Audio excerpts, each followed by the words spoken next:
Hello, travelers. Welcome to Oceans Week at Reach the World. My name is Tim, and for over 20 years, Reach the World has inspired youth to become curious, confident, and compassionate global citizens. This week, in partnership with the Explorers Club and in collaboration with ocean advocates around the world, we're sharing kid-friendly stories of ocean exploration, conservation, and wonder with members of our global community. You can find a complete calendar of live stream events and much more at athome.reachtheworld.org. Today, Reach the World is very proud to welcome Emily McClone, Director of Peace Boat US. She's joined by several Peace Boat ocean youth leaders from around the world. Emily's going to tell us all about Peace Boat and its amazing mission, and then you'll get to hear from the ocean youth leaders themselves about their voyages and what it's like on the front line of climate change. Today, we're amplifying their voices as a call to action for Reach the World's global community. We hope you'll hear their stories and join the worldwide movement to protect our oceans and combat climate change. If you're watching via the live stream today, please use the YouTube chat bar to let us know where you're watching from and what grade you're in. You can also share your questions for Emily and the Peace Boat Ocean Youth leaders in the YouTube chat bar, and we'll get to as many questions as we can at the end of their presentation. All right, let's dive into it. Emily McClone and Peace Boat Ocean Youth leaders, welcome to Reach the World. Thank you, Tim. It is such a pleasure to be here with all of you. Thank you to everyone who's watching us online and to all of our youth leaders for being here as well. Again, my name is Emily McClone, and I'm working as the director of Peace Boat US based in New York City. And I'm going to be sharing with you our global organization by showing a few photos. So I'm going to go ahead and share my screen with you all. And you can see our incredible mission of the Peace Boat, which I'm so excited about because we are a youth-focused organization. So it's great to be here with young people from all around the world. This is our ship, the Peace Boat, where we are traveling around the world, visiting about 100 ports of call every 3 months. We're traveling with 1,000 people on board the ship, sharing ideas for education, sustainability, climate action, and all kinds of important issues. Peace Boat is a civil society nonprofit organization, which means we're started by youth, by local organizations, and by people working together to promote a more peaceful and sustainable world. We do this on a ship because the boat creates a neutral and mobile space that we can use to engage people across borders in dialogue and to have these important conversations while we travel the world. We are traveling the world 3 times a year on different routes each time. So our main office is based in Tokyo, Japan, which you can see over here on the right side of the screen. And our ship always travels starting from Japan and then sometimes takes a northern route, which is the red line, and other times takes a southern route all the way to South America, South Africa, going into the fjords of Patagonia and traveling to many different countries each year. So we try to alternate our routes so we can also visit different partners and learn about different areas of the world. Peace Boat's main goal is peace education. So we have guest educators from around the world who engage everyone on board in activities like workshops and lectures. We also have music and dance classes, language classes in English, Spanish, even Japanese and Korean. So many different activities on the boat, so you're never bored when you're traveling with the Peace Boat. And we also focus on the United Nations Sustainable Development Goals, and we do this through our onboard education. Of course, we're traveling on the ocean, so life below water is very important to us, which is why we're here for United Nations World Oceans Week, and also quality education. So we believe in experiential learning. You have the experience and you're traveling and learning. That way you never forget the information you learned, and it's also a more memorable way to travel and to have these experiences while you're learning at the same time. We believe at Peace Boat that travel in itself can be a tool for positive social and political change, and we try to always promote socially and environmentally responsible tourism. So while we're traveling, we're not going to teach anything to our local partners, but rather going to learn from them, to learn about different ideas, and to learn how we can support their campaigns and projects. On the hull of the ship, on the side of the boat, we have the United Nations Sustainable Development Goals logo painted on the ship. So everywhere we travel, we are raising awareness for sustainability. And in this photo, we have our youth scholars. So Peace Boat offers a scholarship for young people ages 18 and up. So for those of you who are younger, you can be preparing for your future and thinking about traveling with the Peace Boat or volunteering with us. And we provide young people who are working on sustainable development an opportunity to come with us on board and share best practices. And while we think about the sustainable development goals, we also want to think about how our ship should be more sustainable. So we know that the cruise lines and the industry itself has a large impact on the oceans, and we would like to have a more sustainable cruise ship. So we created this project called the Eco Ship, which will be a new boat that will use solar and wind power to reduce our CO2 emissions by 40%, which is quite a lot for a cruise ship. We launched our EcoShip project at the United Nations Ocean Conference, and every year we're working with our UN partners to support the United Nations World Oceans Day. It's important for us always to give our youth also a voice and a platform. So we have invited our ocean and climate youth ambassadors to come with us and participate in World Oceans Day events, and that's why we have many of our youth here today. We're always trying to inspire young people to be creative and to find really innovative solutions for our oceans. We believe that young people have the power and the best ideas because you're looking at it with a fresh perspective. So in celebrating this year's United Nations World Oceans Day and this year's theme, we've brought together our youngest and brightest leaders for the oceans to share their stories with us. And as we're learning a little bit more about these programs, we also thought it would be great to kind of highlight our work with Peace Boat, but more so the work that the youth are doing. So you can visit our organization's website at peaceboat.org. We have an English website. We also have a Japanese website, so you'll see lots of different websites online. But if you go to peaceboat.org/English, you'll find our English website there. And I'm really excited to have all of you join us on board. So to share a little bit more about our youth stories, I'd like to next go to a short video. And this video is about our Ocean and Climate Youth Ambassadors program. So Peace Boat has got so many different programs on board, but for me, this next one is really important. We are bringing young people from small island developing states, also known as large ocean nations, to come on board the Peace Boat and to share their stories. And really, these are the young people who are on the front lines of climate change and ocean degradation. They're working so hard in their local communities, and it's really important to share their stories. So this is a short 6-minute video made by Ryan Carl, who is a filmmaker and producer, also a youth. And I think you're really going to enjoy it. And it'll show a little bit more about what Peace Boat does and how our youth ambassadors are paving the way to a more sustainable future.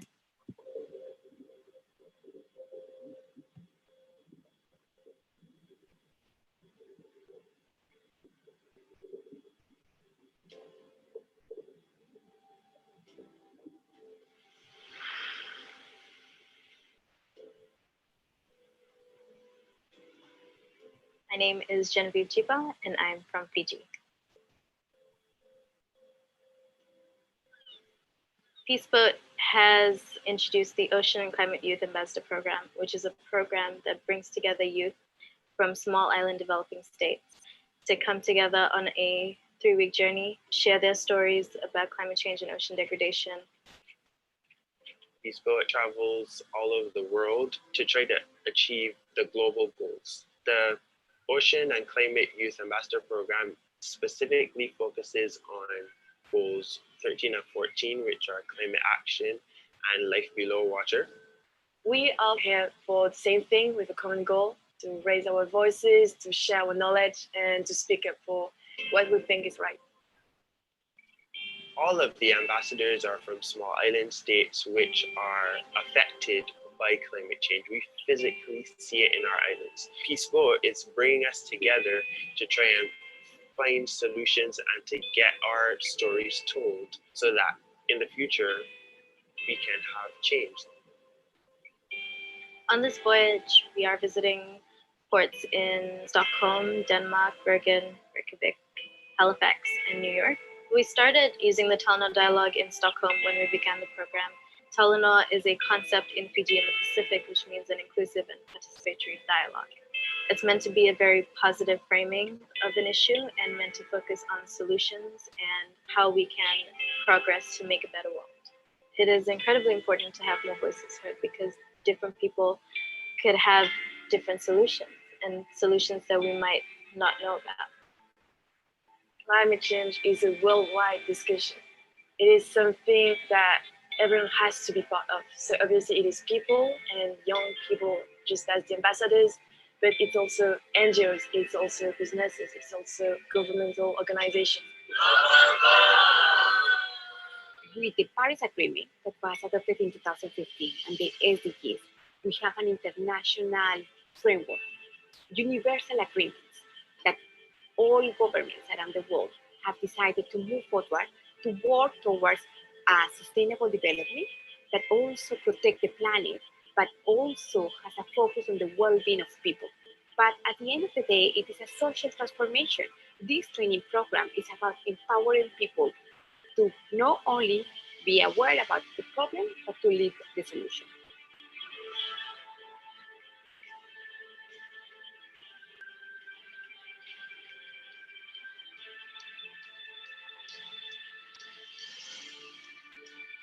Having Adriana here from the UNFCCC was a really good partnership. It was a bridge between the information that comes from the UN and us, the ambassadors, people who are trying to create change. Meeting different kinds of activists that are actually doing what they believe is right. It felt really inspiring because now I know how it looks like to actually do these things.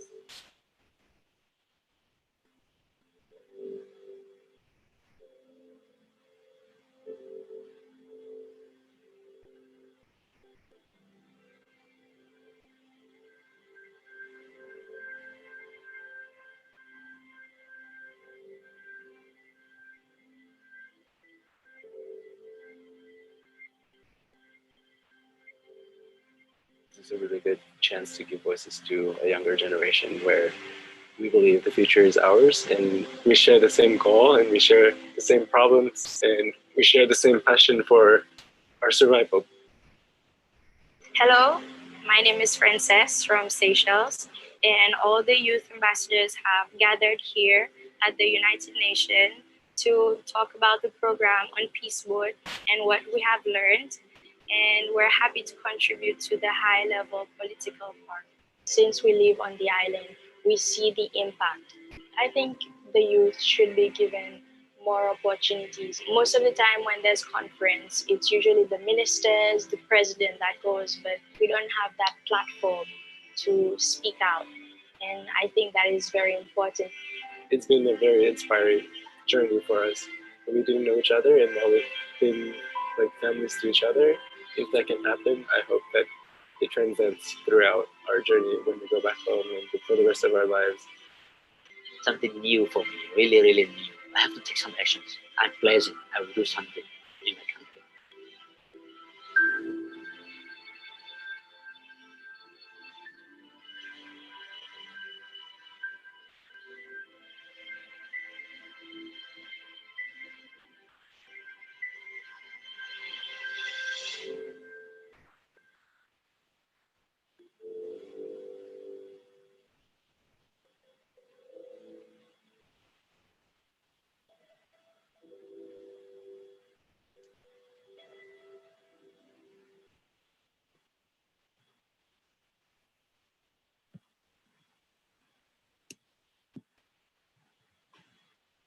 Hey everyone, so I hope you really enjoyed that short introduction to Peace Boat and our Ocean and Climate Youth Ambassadors program. And now I will pass it over to our inspiring youth to begin the conversation. So I guess we have Sarah coming up next from Global Kids and one of our Youth for the Sustainable Development Goals scholars. Thank you, Emily. Hi, everyone. It is such an honor to be here. Happy World Oceans Week. I'm going to share with you a little bit about my story about how I discovered Peace Boat and the impact that it has on me and my life. So reach the world at home. Sustainable Development Goals is really important to me. I learned about it through Global Kids, which is the nonprofit that I work for in New York City. I'm originally from New Jersey in the United States, but currently live in New York. And so I fell in love with the ocean ever since I was little. My family would go to Bar Harbor, Maine, and learn about the ocean. My dad was an oceanographer, high school teacher. So even just when I was a little kid at 4 years old, we were going to the ocean, we were learning about the animals in it. He even has in our home a little jaw shark with all the teeth that you could see lining up at least 10 rows in the back. This is probably about an 8-foot shark. And he was showing me ever since I was a kid a fossil of a megalodon tooth. This is probably about, let's see, I have a little, about a 15-foot shark. So I was learning all about this ever since I was a kid, and I just loved nature so much. It was where I would go for my own health and well-being. It's where I would go to heal, to just feel better if I was ever feeling stressed. So I had a relationship with the ocean before I even knew that I needed to protect it. So this is a photo of me rock climbing in Maine. Here, I'll present my screen so it's a little bigger. This was last summer. I was in a place called Great Head in Bar Harbor, getting in touch with the heights and the adrenaline rush that comes with that over the ocean. And then I was a student in Argentina when I was much older. This was about a couple of years ago, and I was able to get front and center with the glaciers in El Calafate, which is in Patagonia in Argentina. I was getting my master's degree in social work. I was interested in mental health of people and learning how you can make that very inclusive, and how healing the mind is also healing the planet. So I was doing that while there and able to see the stunning beauty of Patagonia up close. I was also fortunate enough to hike on a glacier and see glacier water. And it was just so incredibly stunning. And this was around the same time I was learning about how glaciers are melting so fast and receding so fast. And so even though I was still very interested in healing the mind, I wanted to go bigger and bigger and heal the planet as well. So I also went to Germany after that, and I was studying human rights. So this is a piece of art in Wiesbaden, Germany that says no human is illegal. So I started realizing that everything was connected. So equity is on all fronts. It means, again, the equitable nature of people and the planet, and that they are both connected, and we both need each other to survive and to thrive. So I really wanted to find more ways to find this connection. And so I started working at Global Kids, which, like I said, is in New York City. And I started working there 3 years ago. And Global Kids is a nonprofit that works with youth leaders around the world. So we have a motto that's think globally, act locally. So we talk a lot about global issues. We bring students all over the world to learn from each other and have intercultural dialogue. And so here I was really able to activate the Sustainable Development Goals and talk about how they're all connected with high school students in Queens, New York. And Global Kids is a partner with Peace Boat. So last year I found out about the scholarship that Emily was mentioning before, the Youth for the SDG scholarship. And I had the life-changing opportunity to go on board Peace Boat. We started in Ushuaia, Argentina, so I got to go back to Patagonia. That's the tip of Argentina, and we sailed over the course of a week to Valparaiso, Chile.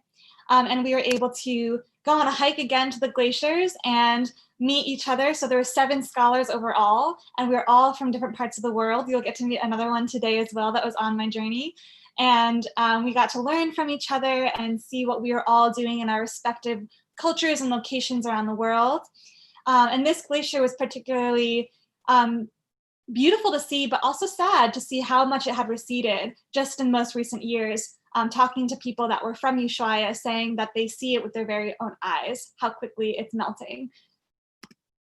So while on board, we got to sail through the Patagonian fjords and see all of the stunning glaciers from the ship. And we were advocating for the Sustainable Development Goals while on board. We also led a campaign to make Patagonia a World Heritage Site. And that was really exciting to talk to passengers on the ship and explain why that's important and why nature is so important to protect, and that we need everyone in the world fighting this fight in order to make good work happen. So it was really powerful to see how many people were engaged and signing the petition and really caring about the natural world. So we all, as the Youth for the SDG scholars, got to present our story, kind of similar to what I'm doing here, about why we personally all got connected with nature and why we wanted to create our life's work around helping it survive and to help biodiversity come back and help endangered species come back. So, you know, we were all learning from each other. We had photographers, we had scuba divers, we had teachers. It was really cool to see how there's really a spot for everyone in the fight. So the end of the trip, we landed in Valparaiso, Chile, and we were able to, with an organization called Leader of Light, where they create solar powered lights for communities that don't have light. And we were able to help install it in a community in Valparaiso. So that has to do with sustainable development goal, affordable and clean energy. And so it was really cool to see how, you know, we were focused a lot on 13 climate action and 14 life below water. But again, they're all so interconnected and important for each other. So, you know, my journey all the way back when was mostly about mental health, and I am now a social worker as well. So being a mental health professional, I get to still work with the inner workings of the mind, kind of like SDG 3, good health and well-being. But it was really cool to see just how we were able to tap into every single SDG while on board with people from all around the world.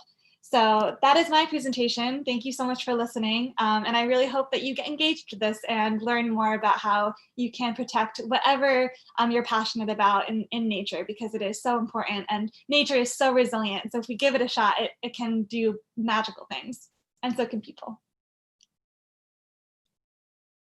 Amazing. Thank you, Sarah, so much for your presentation. And next, I think we have Sylvia coming up, who also joined us on the same voyage with Peace Boat, but from Mexico. Yeah. Hi, everyone. My name is Sylvia Cantu, and I am from Mexico, from a city called Monterrey, which is in the northeast of Mexico, pretty close to Texas. And I joined Sarah on that trip to South America. But before I tell you a little bit about that, I want to introduce myself.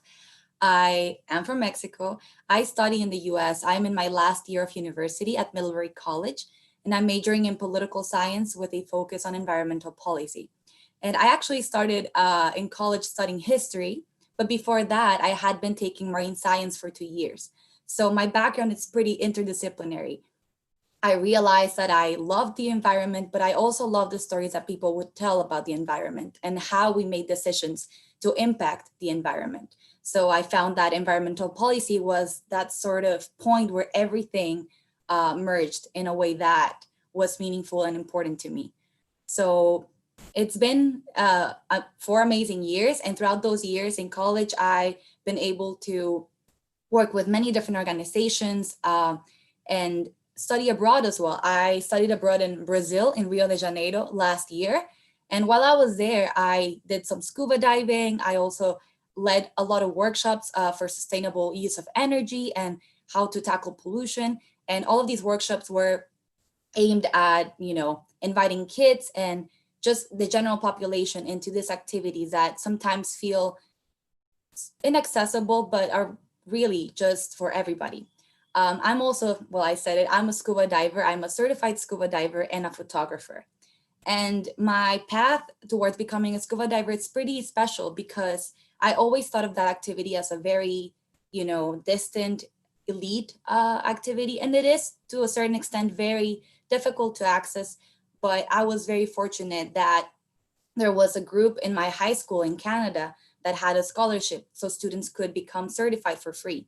And while I was in high school in Canada, I participated in that program. And throughout 2 years, I became certified all the way to advanced. And I am on my way now to become a certified rescue diver.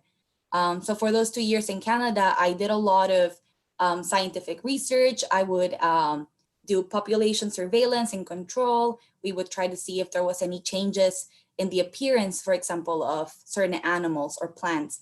And we would also take specimens with a lot of care and bring them up to the lab to study and then retrieve them to the ocean. So it was very important that we were trained in a way so we wouldn't hurt the animals. And we also learned a lot about ocean acidification. So when I left high school and, you know, kept working as a scuba diver, I focus a lot on coral bleaching, which is when the coral starts to die, when the algae within the coral starts to die, because there's changes in the pH and the temperature of the water. So the algae becomes so stressed that it starts dying. And these changes in the water are caused primarily by, you know, climate change and human made effects of, you know, carbon emissions that make the water more acidic.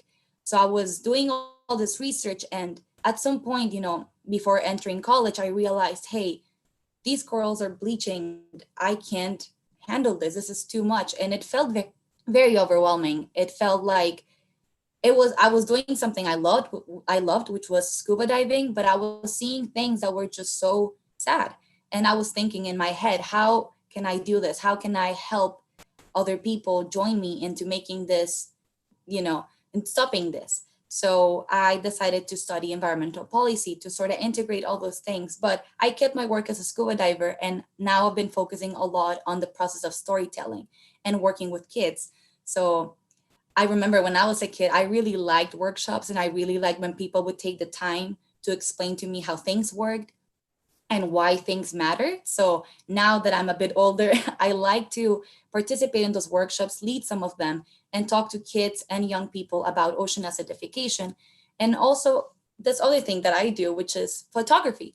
I like to invite people to become conservation photographers themselves, because again, it feels like a very restrictive activity. But you can also be a conservation photographer just with your phone. If you have a camera on your phone, or your parents have a camera on their phones, there's a lot of conservation photography that you can do. So I like to talk about that with, different kinds of people, and make all of these processes more accessible, because I feel like conservation should be for everyone. And it's not just something we can do, say, in school or maybe at home, but everywhere we go. Everywhere we go in our lives, there's always a way to participate. You don't have to be a biologist, you don't have to be a scuba diver or anything in particular to feel like you can help towards conserve our oceans. There's so many paths to conservation. So if you're watching this and you're thinking, well, I don't know what I want to be in a few years, that's fine. As long as you remember that what you love is to conserve our oceans, our ecosystems, you'll find a way to do that in the years to come. As long as you remember that, that's your passion, you'll find a way to do it. And so don't get discouraged. And also, if you ever see things that, you feel sad about, like coral bleaching, or maybe you're seeing changes in some ecosystems near your house in a way that it's not showing protection, you can, take that anger, that frustration, and think about, well, what can I do next? Kids have a lot of power to make change, because all of us, young generations, we're going to be the ones leading governments, industries, NGOs in a couple years, or in some decades, depending how young you are. But we're going to be there. We're going to be giving workshops and teaching people. So it's very important that you remember that, and that you take that and that you own that mission. And now, before I transition, I wanted to show you some objects that I think define me as a person really well, but also define a lot of the work that I do. So obviously I said I'm a photographer. So this is my camera and it's like an extension of my arm. I use it so much that I feel like I've grown used to its weight. It no longer feels like I'm grabbing something. It's just sort of like part of me in a way. It's very interesting. But I've had it for many years, and I started with a baby camera. I no longer have it, but it was one of those, really tiny cameras with a ridiculous zoom. And that's where I started. And I would take pictures of the squirrels in my yard. And now I have this big boy, which took me some years to get, but I love photography. I think it's a great way to tell stories about the environment and the people that inhabit those ecosystems. So if you're interested in photography, I encourage you to test it out. You don't need a professional camera to do it. And finally, something I wanted to show is that when I travel, so I'm from Mexico, but I studied in Canada, in the US, in Brazil, and I try to move around a lot. I was also part of Peace Boat with Sarah. We went to Ushuaia in Argentina, and then Valparaiso, Chile. And when I was in Chile, I got this cap, which says Sur del Mundo, which is south of the world, Chile. I like to buy caps, not everywhere I go, but most places I go, and use them as my adventure caps. So this has been the cap that I've been wearing for most of my outdoors activities. But mostly to decorate my spaces when I travel, I like to bring posters and little like decorations. So this is a poster that I got in Brazil that has hundreds of different types of fish. And I love it because when you're a scuba diver, you need to know what you're looking at. So they give us identification charts, and we use them before and after the dive. Before to maybe try to find them while we're scuba diving, and after to say, hey, I saw this fish that was really big, blue with white spots, but I don't know its name. So identification charts are really important. And when I travel, I like to bring this poster with me because it reminds me of the underwater world, even if at the moment I can scuba dive. Because I forgot to tell you, but Monterrey, it's far away from the ocean. I didn't grow up next to the ocean. So it's very important for me to bring the ocean everywhere I go, because sometimes it's not as close to you as you would want it to be. And yeah, I think that would be pretty much everything. We'll be here for questions, but again, remember that if you're passionate about something, you can do something to contribute to that. Amazing. Thank you, Sylvia, so much. It's really great to see your underwater charts as well as your photography equipment. So really thank you for sharing. That's a great show and tell. And you're an amazing photographer. So I hope you can inspire some people online today too. So next up we have Ashe Neal. He is going to be joining us. He's one of our Ocean and Climate Youth Ambassadors, and he is so excited to be here with us today. He's also coming in from Montserrat, from the islands. So Ashe Neal, you want to take over? Yeah, of course. Thank you, Emily, and thank you all for being here. My name is Ashe Neal Jeffers. I'm from Montserrat. It's a very small island in the Caribbean, near Antigua. I'll show you a few pictures a bit later. I'm 22 years old, and I've been into environment for the last, let's say, three or 4 years. I originally started off as just going to college at the time. I was trying to go and just find out what I wanted to go and do. And I needed to go and do some extra hours for volunteer work. And I signed up to an organization called Coral Cay Conservation. And they taught me how to hike and look for animals and so on. And then eventually they taught me how to dive. And they taught me a lot about conservation work. And that's where I kind of started getting into conservation. And that's when I said, hey, actually, this is a pretty cool subject. And I'm not really doing much with what I'm doing right now. But I just decided to just try it out and just continue taking opportunities that popped up regarding conservation. And then since then, it's kind of spiraled into all kind of crazy adventures, traveling all over the world, talking about climate change from my small island. And it's been pretty crazy. I'll talk more about it after, but this is Montserrat.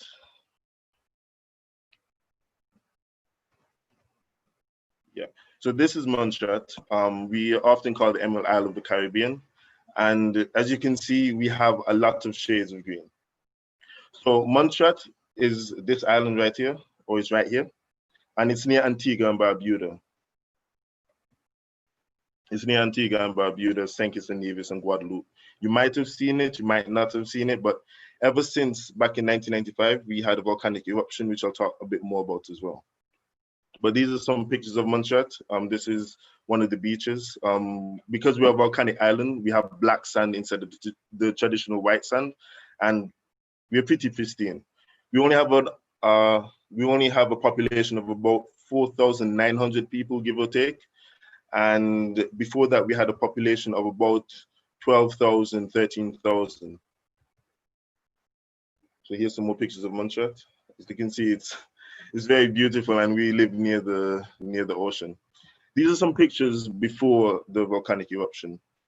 And this is around the most south side of the island. So this is the War Memorial, the old War Memorial back in Plymouth, which was our previous capital. And that was for the World War II and World War I wars. But make sure you take a good look at all of these pictures and just kind of see how tall they are. And this is the old House of Parliament, the Courts of Justice. This is a square. A lot of people just be around. And this was a tree that was pulled up back in 1989. So in 1989, we had not a volcanic eruption. It was a Hurricane Hugo. That was a Category 5 storm, so over 185 miles per hour winds. And that actually tore that tree up under the ground, well, out of the ground. And you can see the amount of roots that it has, but it's still standing strong. Unfortunately, it wasn't the same for our countries, for our building. About 90+% of our houses got destroyed. Everything got basically wiped out. This is another old picture of the police trying to go and conduct rescue operations and so on. And some more pictures. So remember the volcanic eruption I talked about and the pictures that I told you to remember. So with this now, back in 1995, about 6 years after Hurricane Hugo, our volcano erupted. And it wasn't just one eruption, it was about 200 over the course of 2 years from 1995 to 1997. And as you can see, volcanoes don't play around when they're ready to blow. So you can see what happened and some pictures and so on of how it was. And as you can see, this was a bit earlier on during the explosions, and you can see everything is covered in ash. And the main problem is that most of our island, most of the developed part of our island was on the south side. And ever since the volcanic eruption, we got about 2/3 of our island destroyed. So we had to start from literal scratch. About 7,000 to 10,000 people had to leave from a very small island of 12,000, 13,000. And now we only rise back up to 4,900. As you can see, if you remember the war memorial, you can see how much ash has come since then and how far up it's gone. You remember the old Parliament Court of Justice 2-story building, and it's completely gone. And this is all the way down towards the end of the pyroclastic flows, because our volcano isn't the type to go and just spew up lava. It's more just a lot of ash, and a lot of the ash would then just pile on top of each other and then cause a big dome. And then when the dome collapses, it would cause pyroclastic flows, which would be over 100 miles an hour, hundreds, maybe thousands of degrees hot, just destroying everything in its path. And yeah, it created new land for us. We're a little bit bigger. Now we're 39 square miles, but yeah, it destroyed everything along the way. This is a picture from NASA, kind of showing the volcano and the ash and just everything that was destroyed. So now we live on this side of the island, and it's a lot more developed now, but it's still nowhere near how Montreal used to be in the past. You can see some new land was developed right there. And just another picture of how it looks. Yeah, so that is Montreal. And yeah, because of that, we had a lot of different effects, that happened on us. I'm just trying to stop the screen share. So we had a lot of different effects that we had to go through, and a lot of development and so on. One of the biggest things that I know from Montreal is the psychological effects of such forced migration, of such trauma, because if it's one thing, I was born in 1998, so that was a year after the last few eruptions. I mean, we've had eruptions now and then up until 2009, 2010, but only maybe one-offs, and they wouldn't affect us at this side of the island. But one of the things is that even to people that I speak to that know about the volcanic eruption is that it has you can see a lot of signs of post-traumatic stress disorder, even though it's not said. You can see the symptoms, and that's how I kind of got into psychology. I mean, I'm not a psychology major or anything like that, but I've just done a lot of research about psychology and so on, and kind of understanding why my people feel the way they feel, and understanding what true loss is when they left their home, their entire home got destroyed and they can't come back. There's a lot of people who had to flee to Antigua, other islands, as well as the UK, because which is overseas territory. And because of that, you can really see the effects on the people. Yeah. So with that, trying to understand that, I actually related it to climate change. And one of the things that I talk about a lot is the psychological effects of climate change, things that people wouldn't necessarily think about. So there's a physical aspects of a hurricane, which basically everything gets destroyed. And then there's the psychological effects of losing your home, losing loved ones, and then just the whole rebuilding process and everything that comes with it. It's a lot of loss. And people don't really understand or appreciate that because, well, they've never experienced it. And that's nothing that you should feel bad about, because it's nothing good to happen to you, but it's just something to understand about the effects of climate change that people don't really talk about or really maybe know about.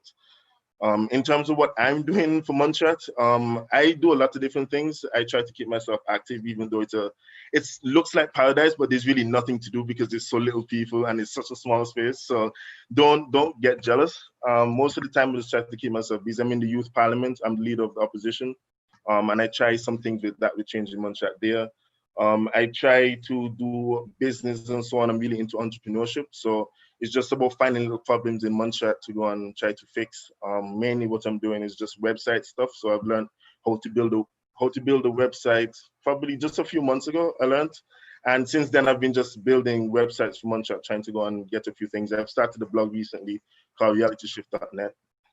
And it's like motivational speaking and so on. But for climate now, things like Peace Boat, I go online all the time, trying to go and talk to people about climate change. I try to travel as much as I can, as sustainably as I can to go and get to different places and talk about Montserrat and kind of spread our voice and the voice of the small islands that don't really get as known in the bigger countries. And last year I'll just talk about a little project called Sail for Climate Action as well, where we were sailing from Colombia to Europe to go and actually just talk about our countries from the Caribbean and Latin America and trying to raise our voices and traveling first by boat for 2 months from Colombia, Jamaica, Bermuda, Azores, then Amsterdam.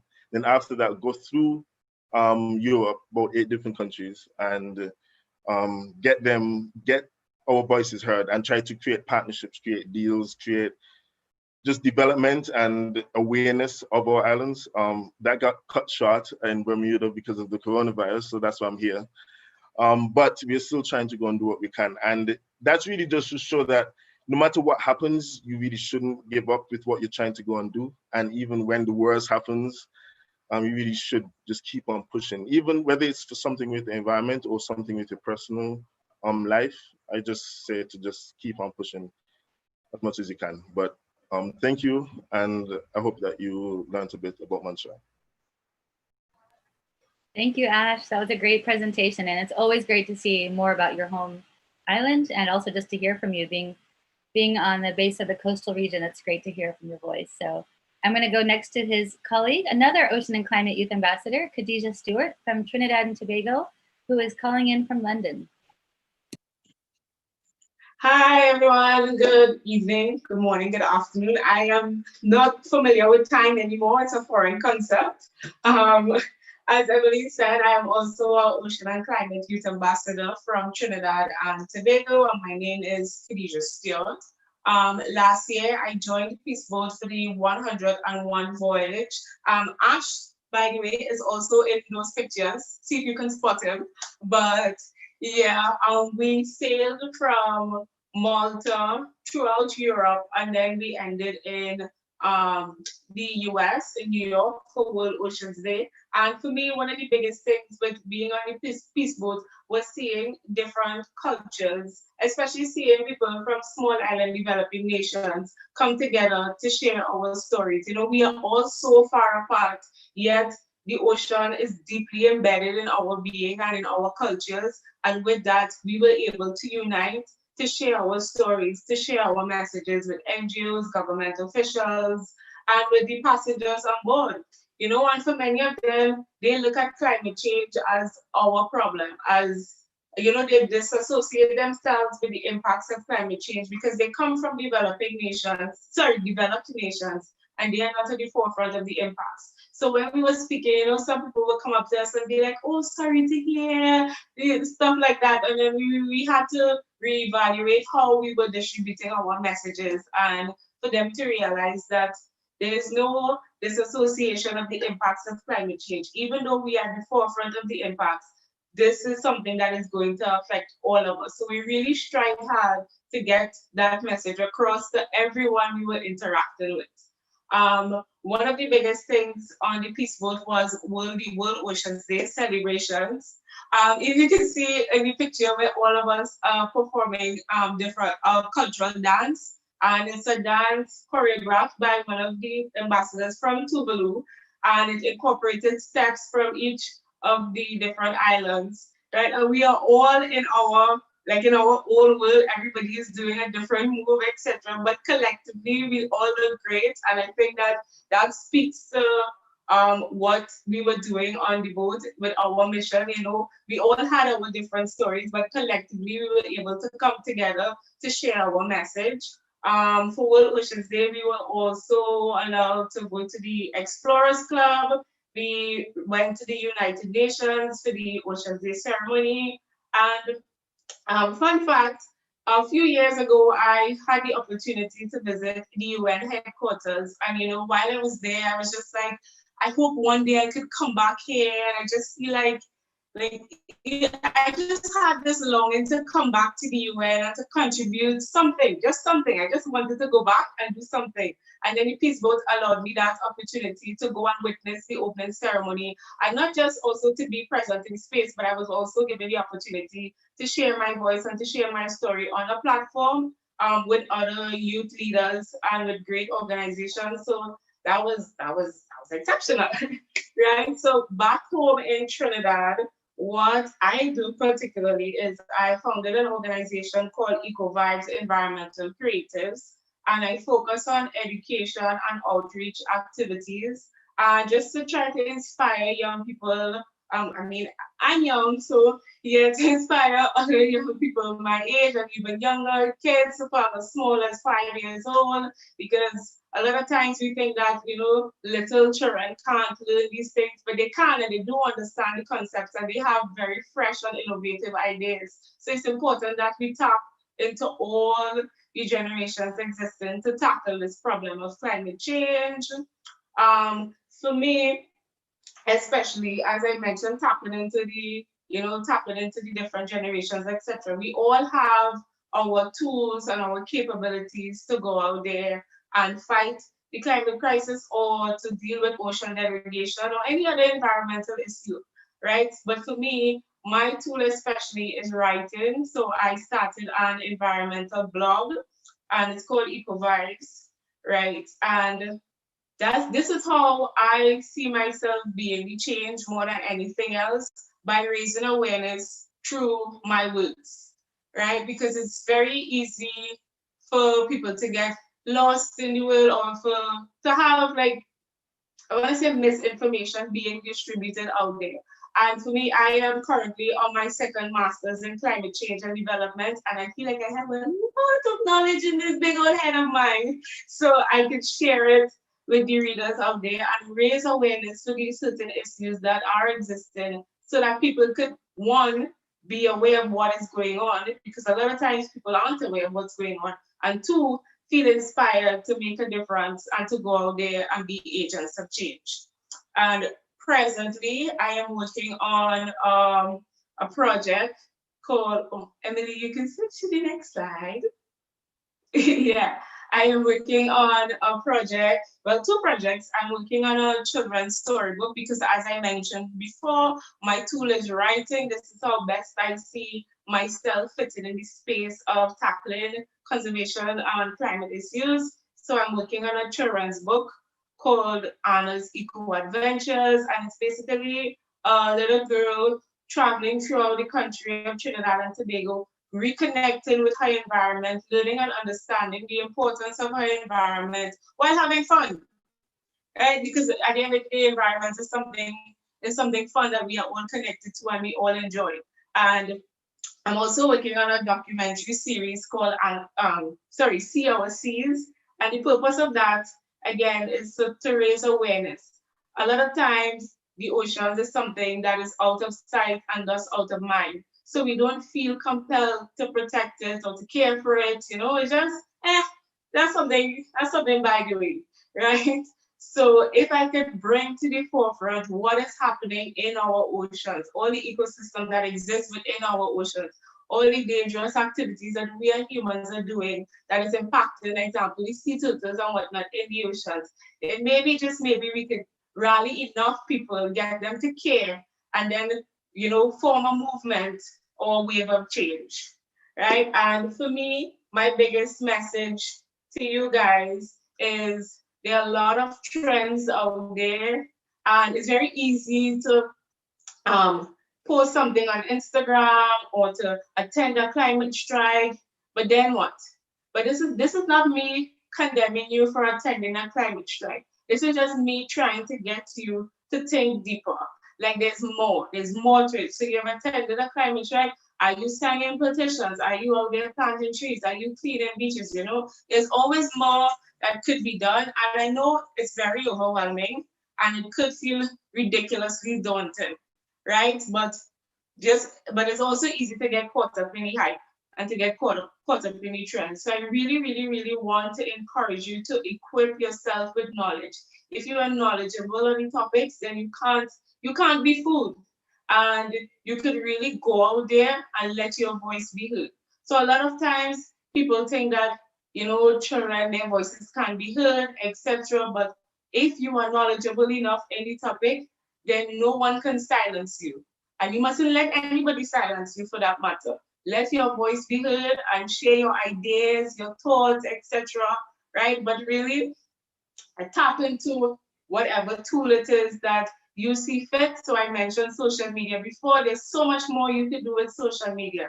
For me, I'm a writer. So I use my blog, my storybooks, etc. Some of you guys can sing. Some of you all do art. There's a great organization called Pangea C that does artivism, right? There's song, etc. There's so many different avenues you can take to get your message out there and to be part of the climate crisis fight, right? And again, it can be very daunting. It can seem gloomy, like endless cause. But if you surround yourself with like-minded people, which is what happened on the Peace Boat, you know, we were a group of like-minded individuals all fighting a common cause, and we were able to motivate each other and to keep it going.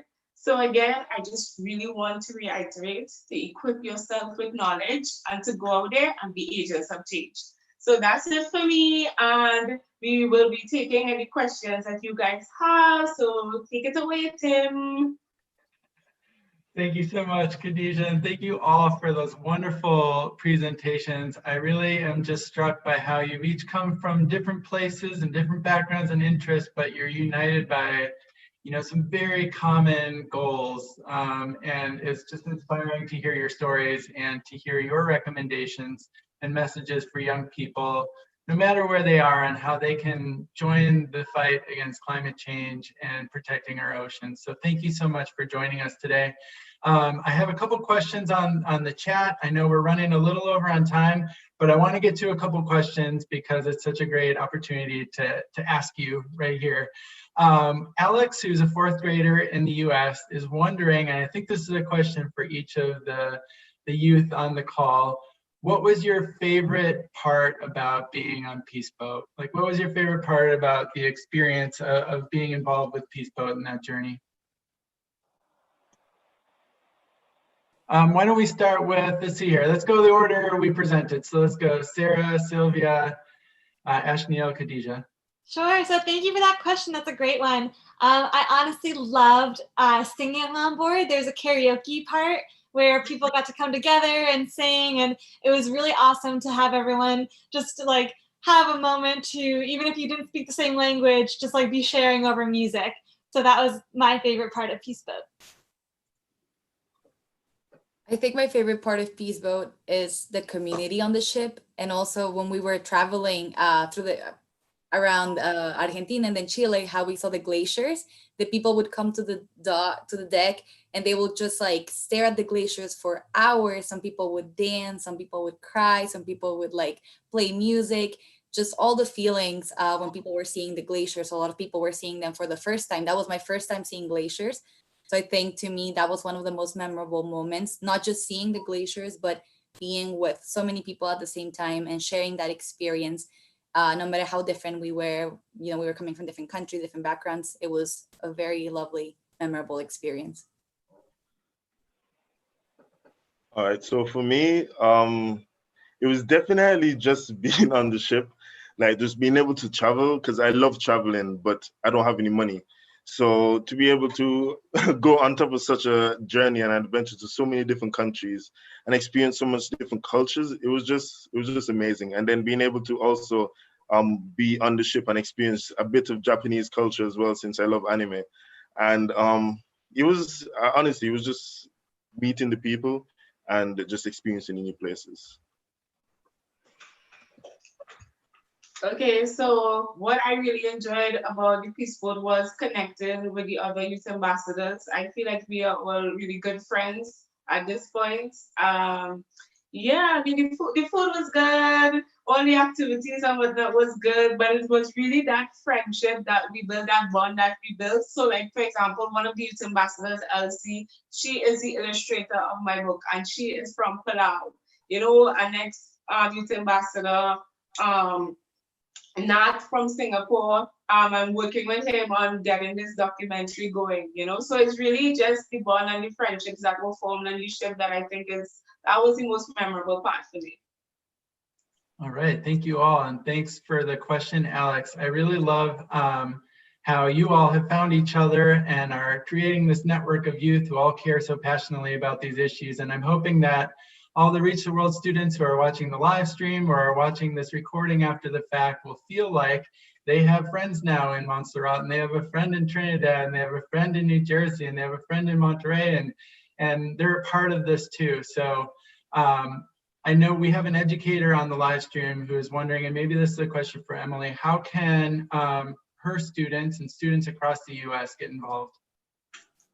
Absolutely. Well, we'd love to have more students involved, and I'm so excited again, Tim. Thank you for this partnership with Reach the World. I think we're going to actually reach the world with our youth in the next coming years with the Peace Boat. So young people are welcome to come on board. We've had elementary school students. We even have a Montessori education program on board, which is for young children ages 2 to 7.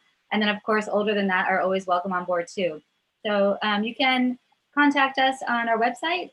Also, my email is emily@peaceboat-us.org. And I can share it later with Tim. Maybe we can share it in the chat.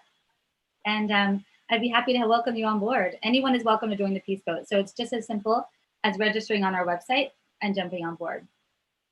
All right, fantastic. And we're like right up against our time frame. So I want to finish with a question that we finished with all of our Oceans Week, or as many Oceans Week live stream guests as we can. And we know that so many of you are probably trapped in place due to COVID-19 right now, which is impacting us all. But you all seem like people who are on the move and are like ready to go and do the next thing as soon as you're freed up. What will be your next adventure? Let's start with you, Sarah. I'm gonna go camping in my backyard tonight. That's the farthest I can go right now. But after that, hopefully just anywhere that activism takes me. I love traveling with a purpose. And so, you know, there's a lot of things that couldn't happen because of COVID-19, but whenever the world is able to open up safely and do so, I will just go wherever that calls for. I think similar to Sarah, I'm graduating in December from college. So that's the big transition, the big adventure. I'm really excited to see where that takes me. I'm probably directing myself to nonprofit work. So that's going to be it. But I'm also thinking, I'm really hoping that I can plan a trip to the beach. I really need it. All right, so my adventure would be in October. That's when Sail for Climate Action should be in Germany, hopefully. With everything going on, I don't know, but that would be my next adventure. So for now, I'm just preparing. There's a lot of things that I need to go and do. For example, I want to be more financially independent. So I'm trying to go and do more things with websites, trying to go and get my blog up, trying to go and get things together, because once I leave Montserrat, I won't be back for a while, because there's a lot of things that I need to do in Europe, and it'll be my first time in Europe properly. So yeah, I'm just preparing for that, but hopefully everything goes well. Okay, for me, I am just excited to go back home to Trinidad and Tobago. I have been in London since February. I came to write exams, and then I got stuck here due to COVID-19. And I don't know if you guys know, but the weather in the UK is the most unpredictable thing of life. Last week there was a heat wave. this week there's rain, thunderstorm, it's like 11 degrees Celsius, it's freezing. I just want to go back home to nice, stable weather with sunshine and just enjoy the beach. That's all I'm looking forward to. And well, once I settle home, I would get picked back up on my documentary because again, that's been delayed because of COVID-19. So yeah, I'm just looking forward to boarding that plane and landing in Trinidad.